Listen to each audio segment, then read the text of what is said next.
दोस्तों नमस्कार। एक बार फिर से आपका स्वागत है आपके अपने यूट्यूब चैनल में। दोस्तों बात करेंगे 69,000 शिक्षक भर्ती में चयनित बीएड के खिलाफ 22 जनवरी को होने वाली सुप्रीम कोर्ट में सुनवाई के संबंध में।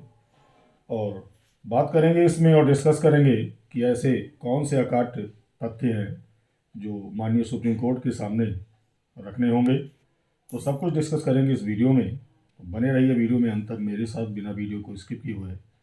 और आपसे यही कहना है, यदि आप पहली बार इस चैनल से जुड़ रहे हैं और आगे भी चाहते हैं कि महत्वपूर्ण और ऑथेंटिक अपडेट आपको लगातार मिलती रहे, तो चैनल को सब्सक्राइब अवश्य कर लें। अब दोस्तों जैसा कि आप जानते हैं कि क्लैरिफिकेशन का अर्णव घोष मामले में माननीय सुप्रीम कोर्ट का निर्णय आ चुका है, और जिसमें सिर्फ और सिर्फ कोर्ट ने जो उनके द्वारा याचिका डाली गई थी अर्णव घोष जी द्वारा, उसी को डिसमिस करके आर्डर दे दिया है और किसी बिंदु को नहीं छुआ। जबकि क्लैरिफिकेशन का मामला देखा जाए तो फिर वहीं का वहीं रह गया।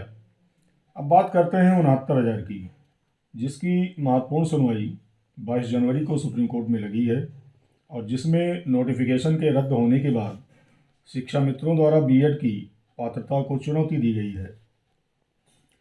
तो अब दोस्तों इस सुनवाई में बीएड को मेरे हिसाब से कोर्ट के सामने कुछ महत्वपूर्ण तथ्य हैं जो रखने चाहिए।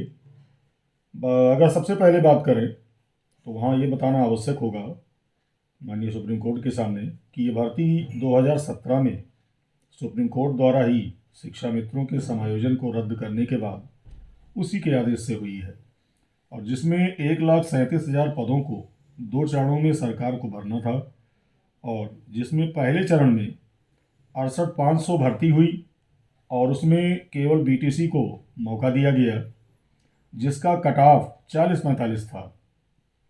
इसके बावजूद 22,000 सीटें खाली रह गईं और अध्यापकों की कमी के कारण पठन पाठन प्रभावित हो गया।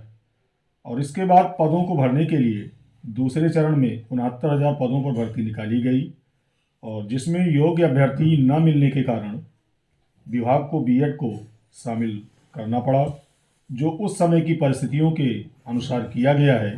तथा कट ऑफ 60-65 करने के बावजूद जो अभ्यर्थी सफल हुए उनमें सर्वाधिक संख्या बीएड की थी, जो कि माननीय सुप्रीम कोर्ट के अंतिम आदेश पर हुई है। और वहीं अगले तथ्य की बात करें तो कोर्ट के समक्ष देवेश शर्मा जजमेंट का वो पैरा रेखांकित करना होगा, जिसमें यह स्पष्ट लिखा है कि किसी विधायिका द्वारा बनाया गया नियम तब तक वैध रहता है जब तक कि उसे किसी कोर्ट द्वारा रद्द न किया जाए। ये माननीय सुप्रीम कोर्ट द्वारा ही जो जजमेंट दिया गया उसमें उल्लेख किया गया है। और वहीं कोर्ट के समक्ष दोस्तों 69,000 जो कैंडिडेट्स हैं चयनित, उनका ज्वाइनिंग लेटर भी मेरे हिसाब से रखना आवश्यक है, जिससे ये कंफर्म हो सके कि ये भर्ती राजस्थान जजमेंट के पहले हो चुकी है। और सबसे महत्वपूर्ण रामशरण मौर्य का वो ऑर्डर है, जिसमें यह स्पष्ट लिखा है और रेखांकित भी करता है कि ये भर्ती अंतिम आदेश पे हुई है, ना कि अंतरिम आदेश पे, और बाकायदा 2 जजों की बेंच के आदेश से हुई है। कहने का मतलब दोस्तों यह है कि अब तक का इतिहास तो यही रहा है कि सुप्रीम कोर्ट ने कभी भी अपने ही आदेश को ओवर रूल नहीं किया है।